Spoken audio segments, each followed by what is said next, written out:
Bachman's Basement is a Boink Studios production. And now, on with the show.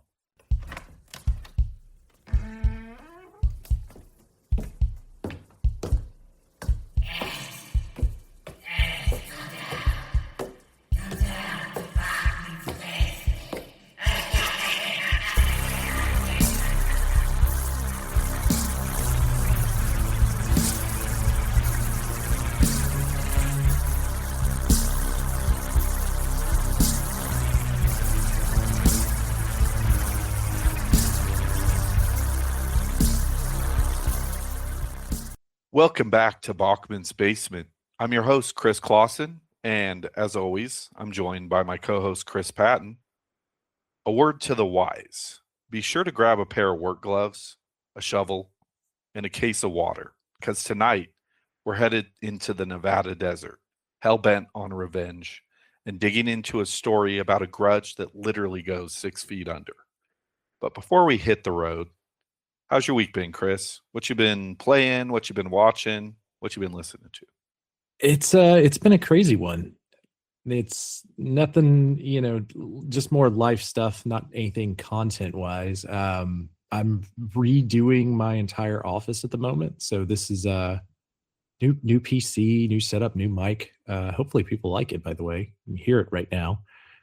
But yeah, it's that, and then we had some of our outside cats have had some health issues that we've been dealing with. It's been not so fun. That's rough. As far as things that I've played, I actually got the new PC set up. I installed Overwatch on PC, played through that a little bit today with the new cast and characters, and that was fun. We talked about doing some games this weekend, so hopefully we'll get together and get to play some Overwatch.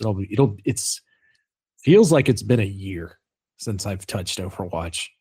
I think whenever the last time we played together was the last time I played, so it's been a while.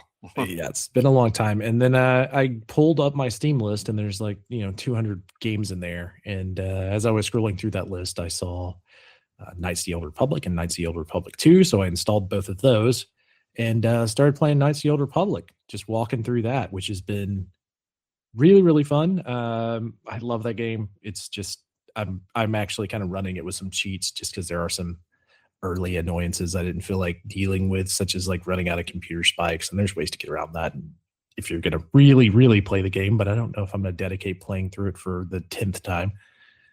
But the game is still brilliant. I still want that remaster. It looks really good on my new PC with some mods installed, and what that game could be always makes my body crave it. It's like, come on, you guys have been talking about it for 6-7 years now. When are we going to get that remake? But it hasn't happened yet. So I replayed through that. I am about to get into the swoop bike race, which is kind of right before you infiltrate the first Sith military base and get off the planet in the Evan Hawk. So that's kind of where I'm at in the game. If there's any fans out there that love that, you might get to see some of that coming up later in the Patton report. But yeah, I did that. And as far as things I've been watching, no cool movies. Rest in peace to James Van Der Beek. I did check out Varsity Blues after hearing that news. I kind of like to pick the thing that I want to see them in after I hear something that sad. And that's a really, really tragic passing with him being so young and having so many kids. But yeah, so go watch Varsity Blues or, Jay and Silent Bob Strikes Back or, Dawson's Creek. That's always there for you if you want to put in the work like I do watching Law and Order, which is the other thing I've been watching. Season 13. I'm moving along, Chris. Getting close. Yeah. Yes. Justice.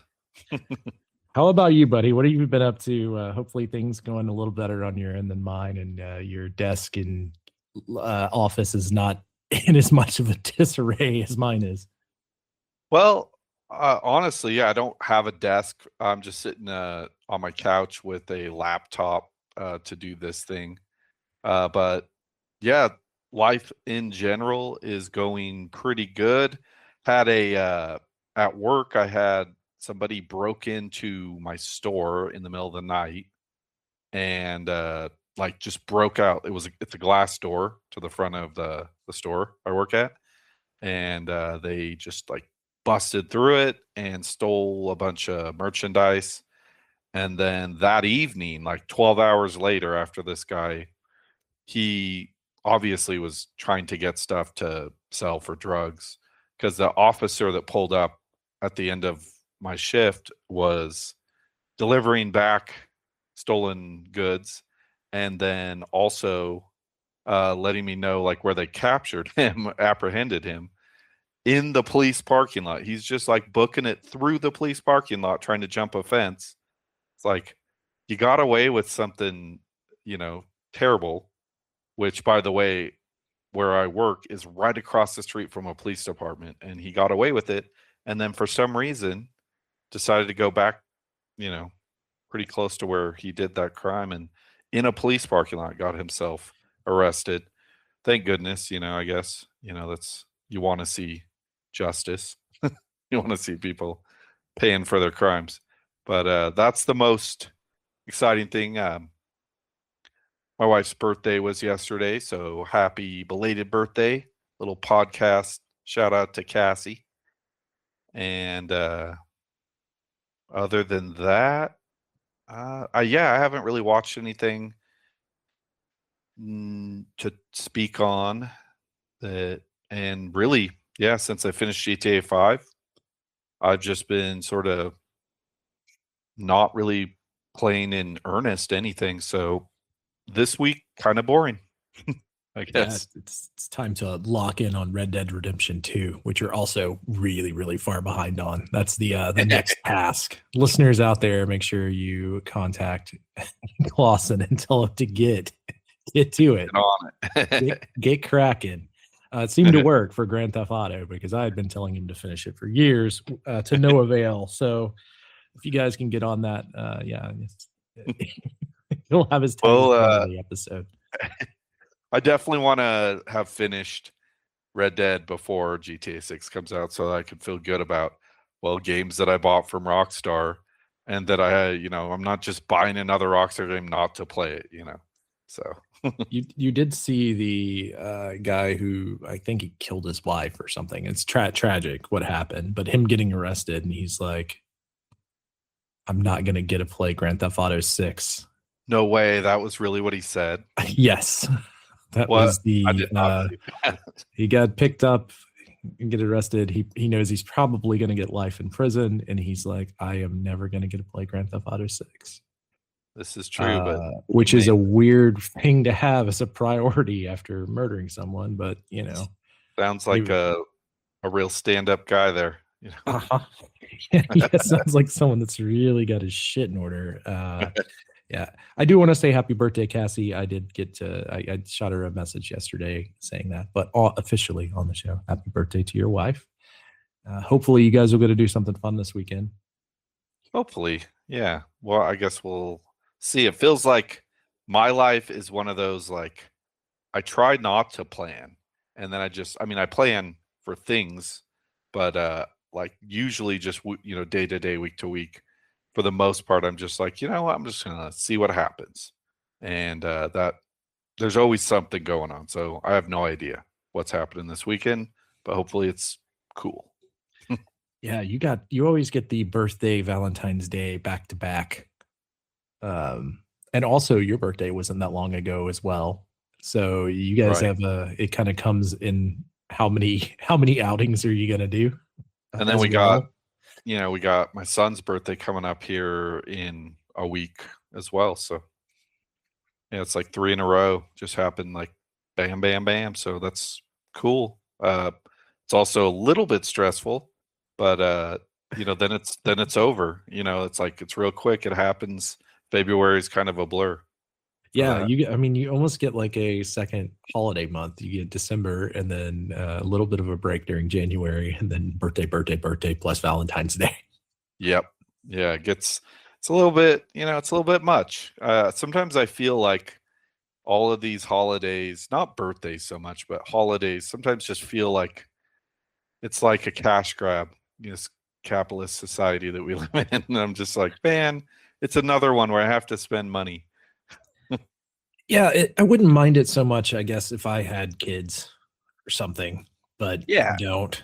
So it's literally it's buying presents for my nieces. That's kind of the big thing that I like. I enjoy that. That's fun. But Yeah, then I it's never these mind. awkward family situations of which we don't really want to buy each other presents anyways, but it's like this like cultural obligation where if you don't show up with one, someone's going to buy you something. And then there's like an awkward, I'm like Sheldon from Big Bang Theory with this exchange. Now I feel like I owe you something kind of thing with gifts. And it shouldn't be that way, but that's how True. Christmases work my entire life. Yeah, and that's what I mean. Like I look forward to getting my kids gifts because that's I had that as a kid, and that was exciting, and I remember what that's like. But then at some point, people grow up, they have their own money, they can buy their things they want, and it's like I feel like gift giving is for birthdays and for kids for the like Christmas. Yeah, I did my own Christmas. It's just a couple months late. That's called tax return, in which I buy a bunch of things that actually it's all things I did need. I did need to upgrade my PC and a new desk. My desk right now is maybe 36 inches wide, which Wow. for the amount of time that I started spending at it with only working from home, like one day remote and working from home all the time, plus Xbox and PC and monitor, Yeah. singular there, by the way, guys, singular monitor, because the desk is so small. Yeah, it was not meant for what it has been doing. So we'll have to say goodbye to we'll call her old Betsy because I've never named my desk before, but we had to put her down. If anyone lives nearby in Georgia and needs a 36-inch desk for like a child's bedroom or something, hit me up. I might list that on Facebook Marketplace for free. Nice. Yeah. Well, should we get into it? I guess. This is a good one. This is a really, really good one with this is one I need to start before we even start talking about this. So I want to give another shout out to Cassie's coworker, Micah, who was talking to her like a month or two ago and asking if I had read Dolan's Cadillac, which is, spoiler alert, the today's topic.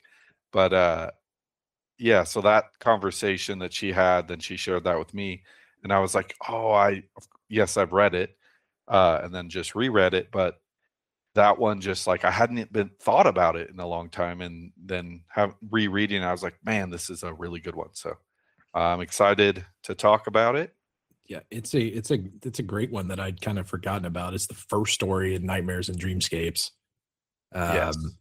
And I think that I read that when I read Nightmare and Dreamscapes, and I've never thought about it again, except for they made that movie in 2009, which we are not covering today, but we may do a revisit of the Christian Slater Dolan's Cadillac classic at some point.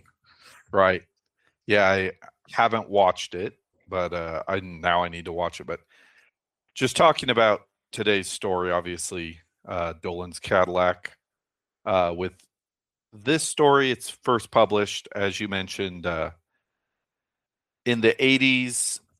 It was released in installments, and then it was later anchored into the Nightmares and Dreamscapes collection in the early 90s. Not your typical supernatural spook fest, that King's known for. No interdimensional monsters, no psychic kids. Instead, this story is just one man's journey for retribution and the cost that of achieving that. So, story is simple. He's a third grade teacher, only ever referred to by his last name, Robinson, in the tale, who spent the last 7 years grieving the tragic murder of his wife, who was also a school teacher, when she witnessed something that she shouldn't have and was then silenced with a car bomb before she could testify at the behest of a high-level mob boss by the name of Dolan.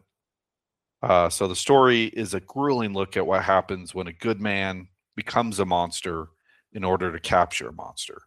It's a story about the physics of labor, the sound of screaming metal, and the psychological toll of listening to your enemy beg while you bury him alive.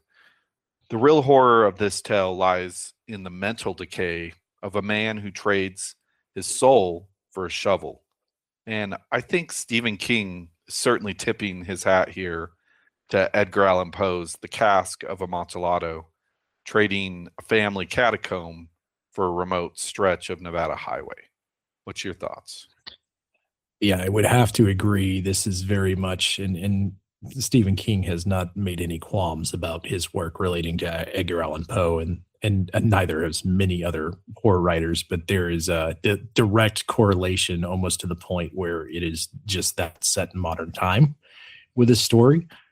The big difference is you don't ever get what causes the Cask of Amontillado. It's never explained as far as your, I guess, protagonist. But it's very much very, very, very similar. It's especially the live entombment and kind of the aftermath and the physical cost and the planning specifically throughout the story. It's one that I hadn't thought about in forever as far as Edgar Allan, probably less than this. In all honesty, it's probably something I would have read in like high school. But yeah, just premeditated revenge, careful planning, burying the victim being alive during the burial, and very calm and controlled avengement for this atrocity that's happened, and personal retribution. The biggest difference is Fortunato, like what the story is, why he needs this revenge is never clearly explained. And I think, this story kind of takes that and dumps it on its head a little bit. So they are different in that sense. But if you're going to read one, I would suggest also reading the other, because they're both great. Right. It's like, I think I've said it on this podcast before. Stephen King says there's a million ways to dress up a hot dog. The analogy being that it might be at its core sort of the same concept, but he dresses it up with the new setting and different characters, different motivations, and it makes it into something new and interesting. And this is fantastic. So this also would have been a great one to do right after road work. So right? sorry that we dropped the ball on that, listening. Right, because there's certainly quite a bit of that in the story as well. Long-term planning, they would have went well back to back. But yeah, this one kind of knocked my socks off reading it again for a second time, if I'm being completely honest, before we dive too deep. Yeah, I agree. It's one of those stories that really is like a gut punch to your morality. It's like you really feel for the main character in a way that, like, by the end of it, you feel the loss of his humanity, really. So yeah, talking about the anatomy of Robinson's descent, that starts with obsession, where Robinson, being a school teacher, he's busied himself over the years just trying to do his job, and he's visited in his mind by the voice of his dead wife, Elizabeth, and she's just kind of ever present there. But kind of the obsession with getting revenge on Dolan, this Robinson ceases to be a school teacher and instead becomes a student of Dolan, and he's tracking everywhere he goes, every habit, every rotation of those Cadillac tires. So this is all to say, that this is a long-term sort of thing. This is, it doesn't just happen, like she doesn't die and then like a week or a month or a year later. This is like brought on over the better part of a decade. So yeah, that he realizes that he doesn't know how he can get revenge without being caught or being killed. So, this this long sort of like process, and realizes that maybe if he could capture him while he's moving, that would be an answer. But then he doesn't understand how he could possibly pull that off. And then the idea comes to him that if he could understand how to use construction equipment, then maybe he could enact this plan. So he gets a summer job doing road construction in the Nevada desert, which is just a wild, thing to take on, especially with the description of this man. He's a very small frame, bald, and just, very light skinned. And that whole conversation between him and the foreman when he's trying to get the job I thought it was pretty true. Yeah, it's like the guy from Princess Bride that's like inconceivable is how I pictured him in my mind when they were going through and describing the character. Yeah, like him taking the job is definitely, out of character, but yeah, you need people to work in 110-degree weather. You're not. Yeah, you have to be not only physically strong, but also like not too light complected, because you're gonna be out in the sun for 12 hours a day, and it's not going to go well. So obviously he pushes his body to the point of failure first as he takes that job, learning how to do and use these machines. And then also secondly, as he goes to the task of digging the trench that will become Dolan's grave, he, this is like damn near kills him both times, when he's out there, just because it's so grueling. You're out in this, just unforgiving desert, in July, which is when he realizes at some point, he's like, he has to line this up in such a way that it works for his schedule and Dolan's schedule, that it doesn't look suspicious in any way. And so he just waits patiently with the knowledge and just watches and waits and looks for that opportunity. And so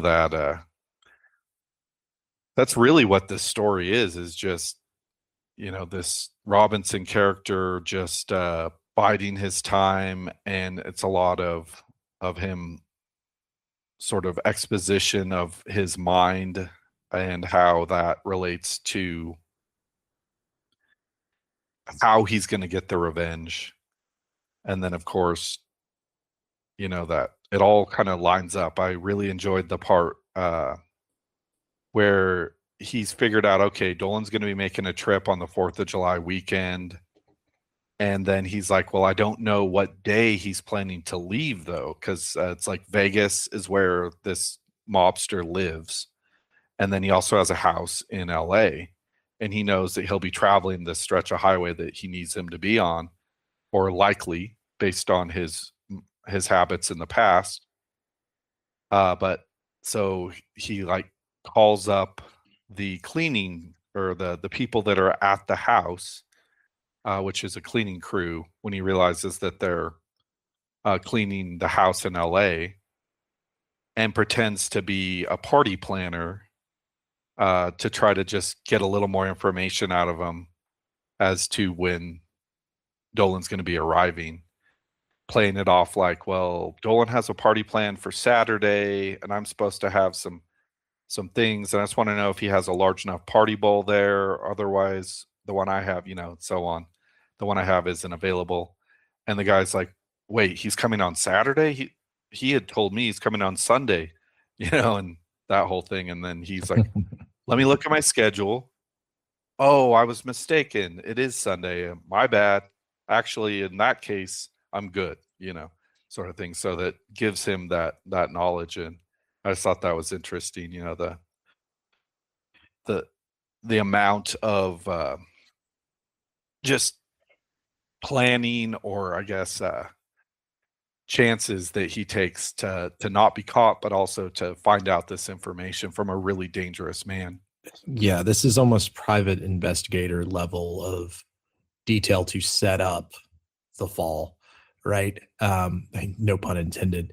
But yeah, just to go into a little detail of why our main character here is just so distraught. We kind of hit it in the opening, but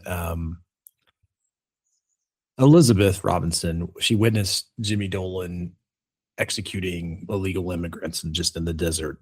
The scene, the way it's written, is absolutely brutal. He's dumping bodies in trenches. It establishes Dolan's character as not just a mob boss, but someone who just treats human life with disregard altogether. She's convinced to testify against him as a witness. That goes into the car explosion.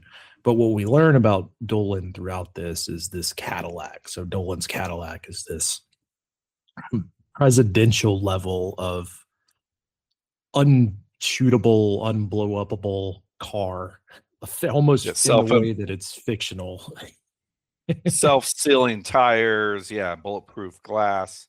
It's like it's a tank, that he's just reinforced this Cadillac in such a way because he knows that he's got enemies all over the place, and so anytime he travels, that's how he travels, and obviously that's why he has certain habits and does things in a certain way because, well, it worked the last time, and this is how I stay safe.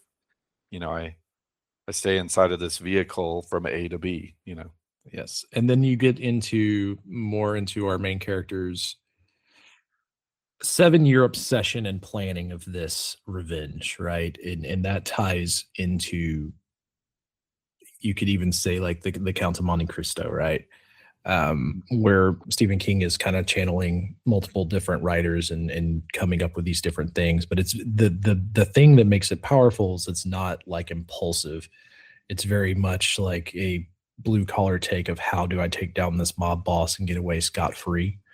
And the patience of it is kind of what makes it scary. And the way that he's not in a rush to make it happen, it's just going to happen when it happens.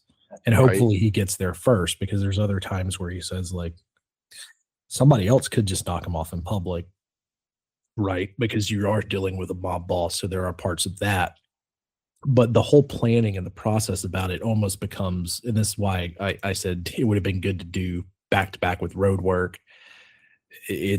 There is rage there and like almost an obsession, but it's almost ritualistic in the way that he's doing this planning, against something that's bigger than he is to some extent. But yeah, I just wanted to give like a little further backstory of how my brain approached reading it up until this point of where he is starting to actually, let's say, set the trap, right? For lack of a better term.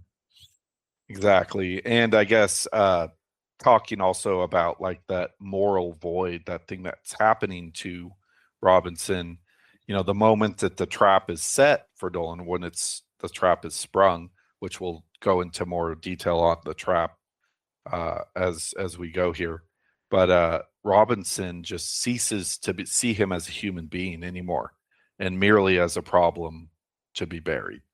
So the conversation that he has with Dolan towards the end of the story, as he begins to bury the Cadillac, is evidence of Robinson's transformation, which I think maybe is the most disturbing part of the story. But this whole time, one of the chilling aspects of Robinson's descent is how he uses the voice of his dead wife. Early on in the story, she's a source of comfort and motivation for him, where she's just urging him to get justice for her. But by the end, that voice becomes a harsh taskmaster, just driving him to ignore his failing body. And it raises the ultimate Bachman-esque question of, is she actually there, like a spirit speaking to him, or is Robinson just using her memory as a psychological whip to justify his own cruelty? Yeah, and then that once again ties to road work, right? Like where he's talking to his dead son. Yeah. And using the nicknames that they used, like inner monologue of it. And there's something there where he's completely cracked as a person, but it's the way that Stephen King sprinkles in those little details where you're almost in the mind of the main character, where you're like, well, is he though? It's very well written in that sense, in both cases. Yeah. One of the, obviously, you know, as you're reading this, you as the reader are going to be critical of like, well, could a frail little third grade school teacher, how would he actually accomplish this? You know, the physics of the trap and everything. And so King even goes to that length to write that into the story, with Robinson having a sort of a in theory conversation with one of his colleagues who understands physics, under that assumption that, let's just say in theory, how would someone stop and then give sort of the dimensions of a Cadillac that would be moving at, let's say, I don't know, 55 miles an hour. And this guy who's just, you know, a math focused sort of physics guy, kind of just plans it out for him, gives him all of the angles and everything that he needs to know, and answers all the questions he would have never asked with regards to how to stop the vehicle without it flipping over, you know, the angle of descent, and so on and so forth. So yeah, and it's crazy in the way that it's written. It almost reads like a heist film, but right. It's not like robbing a bank or something. It's just concealing this Cadillac into the ground, which is kind of nuts. And just the amount of detail that they go into for what ends up being a Wile E. Coyote ass trap, for lack of a better term, because it's basically what it is. It's awesome. It is awesome. And I know that Stephen King, when he's writing it, he's like, oh, that's funny. As the way that it goes down. But there's, you know, darker shades. Like I said, you know, you get your Poe, you Count of Monte Cristo, the 7 years of this big buildup for the conclusion to be what it is. But it's the brutal toll that he describes, like the back injuries, the physical exhaustion, dehydration, the tension of passing cars, going by, seeing him, you know, set this giant rat trap. Like the horror element of it is very logistical. Like, and, you kind of get in his mind and put yourself in that situation, and you can only imagine, you know, being out there and seeing cars go by, and like, what if somebody doesn't believe that you're there as, you know, as a road construction guy, and that they call the cops on you or something, you know, that, you know, the nervousness. And then what if you miss Dolan? What if you don't set the trap right, and he susses it out? You know, Dolan's a guy that has to be on his toes, and because there's people trying to kill him all the time, so he's got a sense when he's being followed, or, you know, something's amiss. So that, you know, that is certainly something that is described a lot in the story as well. Yeah, you have to love that some of the characters are just construction equipment. I wrote that in my notes. There's a lot of just construction equipment characters, which is awesome. I love the detail of setting this trap. One of the things, one of my only criticisms of the story is more of a, you know, just a logistics thing. And it's like, if you worked road construction for a summer and you're digging in the dirt, you know, with a shovel, and you would know to put on a pair of work gloves. And it feels like, you know, when he's digging this trench, after he uses the machine to dig out the asphalt, then he's, you know, got to pull that dirt out, and he's not as experienced with the backhoe. So he does a lot of the scaling work of digging with his hands and a shovel, and it feels to me like he's not wearing gloves, because his hands are just torn to shreds by the end of it. But maybe that's not. One of those things where you start out in construction, a lot of people tell you not to wear gloves so that you can build the calluses up. at least in the South. It's like an get tough kind of thing. Yeah. Yeah. So I don't know if that's similar. I've never worked road work. So, or that level of construction, mostly just like framing houses and things of that nature. So I can't speak on that, but that could have easily been solved in one sentence. So I didn't think about that too hard because that's probably a personal experience thing where old Southerners will just be like, with hands of stone, if you shake their hands, they'll just be like, yeah, you'll get over that real quick after a couple of weeks of digging. Right. Your hands will just get tough. So I didn't. It is weird that they go back to it to talk about how brutalized his hands are, because literally, if you do that for 2 weeks, any kind of physical labor job, like masonry, for instance, you'll have like a hand of stone after like a month of doing that with no gloves on. You'll be miserable for a month, but afterwards. Yeah. I mean, the body is extremely, able to adapt. We're also talking about 7-year period here, right?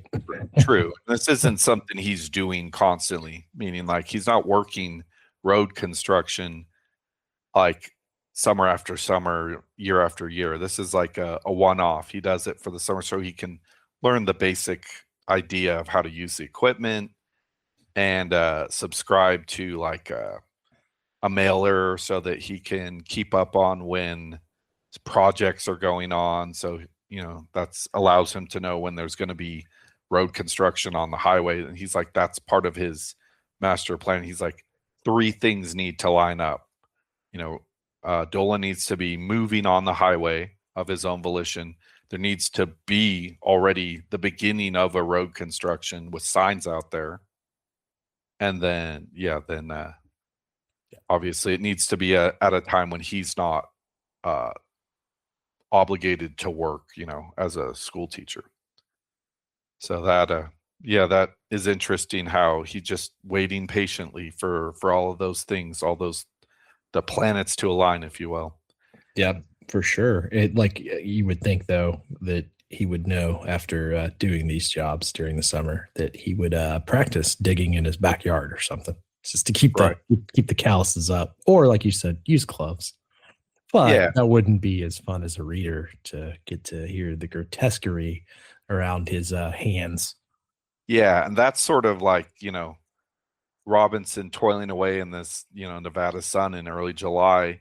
The descriptions that King gives us are just gut-wrenching, with the hand descriptions of his hands just getting torn up, as well as that sunburn that he sustains on his head because he's a bald man. So which much like your gloves, solved by a hat. Exactly. These are prerequisites in my mind that I would be like, I'm going to bring a pair of gloves. I'm also going to bring some protection from the sun. See, that's what I was getting at, is that these 2 complaints would easily solve by like one guy being like, hey, don't be a wussy. Exactly. Just so that there's an excuse to have him suffer. But obviously it comes down to, he everything lines up. He digs this trench at a certain angle so that the car, when it goes in, it won't, going at the speed that it's going, it won't flip. It has to be a shallower descent. And it also starts wider and narrows down. So the car, from any part of the road, he will just go down into this trench and then will be wedged in. The car will be stuck. And so that's an interesting sort of like, you can just see it, as he's digging this, you can just visualize that. And then after he's finished setting up the trap, then he covers it up. Was like some sort of gray tarp that matches the same color as the road. So from a far enough distance as you're traveling down the road, as probably anyone that's been in a car on a sunny day, the road just looks like the road. Even if there's something amiss, you just don't see it till the last minute. And that, that's exactly what ends up happening, where they just booking it down the road, and the car just drops into this trench, into this trap, and then that's really where the story, I think the most interesting, maybe even the most, I don't know, the most disturbing part of the story anyway, that is that ending, maybe the last 10 or 15 pages with him just talking to Dolan, and Dolan trying to talk his way out of this situation, thinking that maybe he can get out of it, offering him money, and then Robinson saying, I want you to scream for me, and if it's loud enough, I promise I'll let you out. And so Dolan goes to screaming as loud as he possibly can, just ruining his voice, and then while Robinson's just filling in the dirt, it's pretty disturbing. But yeah, it's disturbing because like Robinson kind of loses all of his moral high ground. It slowly disappears once we get to this inevitable entombment of the Cadillac itself. Because up to this point, you're kind of like, Robinson's kind of the right, everything. This guy's terrible, terrible person. But like the way that Dolan is reacting to everything that's happening, and how Robinson's kind of just enjoying it, just enjoying the 7 years of labor finally paying off. It shifts the moral high ground a little bit, where it shows the shades of gray of humanity in a way that I don't think a lot of people want to think about. Right. And he definitely becomes something very different than the start of the novel. Exactly. And so, yeah, the story is sort of a monument to the idea that if you spend the better part of a decade digging a grave for your enemy, you'd better be prepared to live in it yourself. Sort of the moral of the story is revenge is never a win. It's just a transaction. Robinson, in order for him to get his peace, he has to pay for that with his humanity. So that, that's the long and the short of it. It is awesome, just so well written. And I'm going to give this a Bachman score of 8.5. It's fantastic. It's a fairly quick read, couple hours, you can read it. It's not the very tippy top of Stephen King's powers as a writer, but man, it is just a very satisfying read. This is one I absolutely love, so I'm going to go a little higher. Actually, yeah, I'm going to go 9.1. Okay. Yeah, I mean, it's a banger of a story. So yeah, on the reread, I remember liking this, and I just didn't remember much about it, but I remember liking it when I read Nightmares and Dreamscapes. It's just something that hasn't came back to me until now, but through the reread, and also being, 20 years older, I love it. I love the story, and the movie's okay too. Christian Slater's pretty good at it, so give that a watch. But yeah, I'm gonna give it a 9.1. Awesome. How about I guess since we're on the wrap up, where can people find you online? Christopher.r.Patton on both Facebook and Instagram, www.boinkstudios.com for every other thing I participate in. You'll get to hear great shows from Tom Clark, the Bear Mode podcast, for instance, where they go over every episode of The Bear, or other things like if you like wrestling, you'll get the Tom Clark's Main Event, the 6M podcast, which I participate in quite a bit, and Race Sports and Slams if you're into wrestling and sports. I think they just did their Super Bowl episode, so they talk about the Super Bowl halftime show and the game itself and all of that good jazz. That's all out there for you guys. And then also the Patton Report, where I talk about video games. That might be switching. The format of that might be switching more to a Twitch type stream, but I'll keep you guys informed here if you guys are into that kind of thing. You also hear it on the Patton Report if you listen to that show. And thank you guys so much for listening in general. Absolutely. Well, yeah, thank you to anyone out there that's listening. And if you're looking to get in contact with me, I'm on Facebook, Christopher Clawson. My Instagram is Chris_Clawson 1982. And with that, I guess we'll wrap things up. As the dust settles over that stretch of Nevada highway, we're left with the chilling realization. The Cadillac wasn't the only thing buried in that hole. Robinson might have walked away, but the school teacher who started the journey died somewhere between the first shovel of dirt and the last bag of asphalt. Thanks again for joining us here in the basement. Be sure to watch your step on the way out. And remember, if you hear a voice in the desert wind, it's probably best to keep driving.